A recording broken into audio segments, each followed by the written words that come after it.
తీసుకొచ్చేసి 3-10 వేస్తాను సార్ అన్నాడు. ఒకసారి మొక్కలు 60 రోజుల్లోనే ఫస్ట్ పాస్పేట్ 28 యూరియా ఉన్నది. రెండోసారి వచ్చిన పాస్పేట్ ఉండే మిక్చర్లోనే 18% యూరియా ఉన్నది.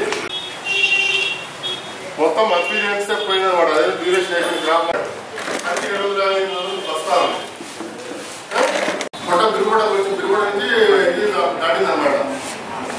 ఈ రోగాలు గీగాలు మాట్లాడుతాయి.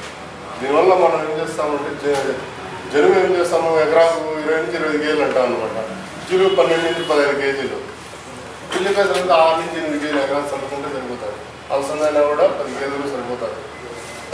ఉండడం వల్ల ఎంత యూరియా తగ్గించుకోవచ్చు అంటే మనము 4 కేజీల యూరియాని 4 కేజీలు ఒక ఎత్తు కానీ ఒక సంవత్సర కాలం పాటు పేడ మూత్రం ద్వారా 60 కేజీల నత్రజని, 15 కేజీల భాస్వరము, 50 కేజీల పొటాషియం అందుబాటులో వస్తాయి.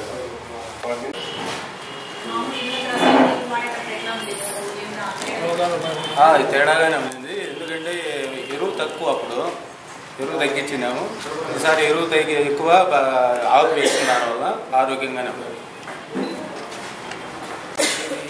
పసులరు మామూలుగా చెనిక్కాయకు షుగరు నత్రజని మామూలు వాడుతాం. ఇప్పుడు ఆర్గానిక్ అంటే సేంద్రీయ వ్యవసాయం ద్వారా పండించిన ఉత్పత్తులకి డబల్ రేట్ పే చేసుకునే వాళ్ళు కూడా ఉన్నారు. ఆ పండించిన ఉత్పత్తులను బయట అమ్ముకోవడానికి వాళ్ళ ద్వారా చేయొచ్చు. మనము ఎక్కువ రేటు పెట్టి మనం ఎంత సంపాదించినా ఏం చేసినా మన ఆరోగ్యం బాగుంటేనే కదా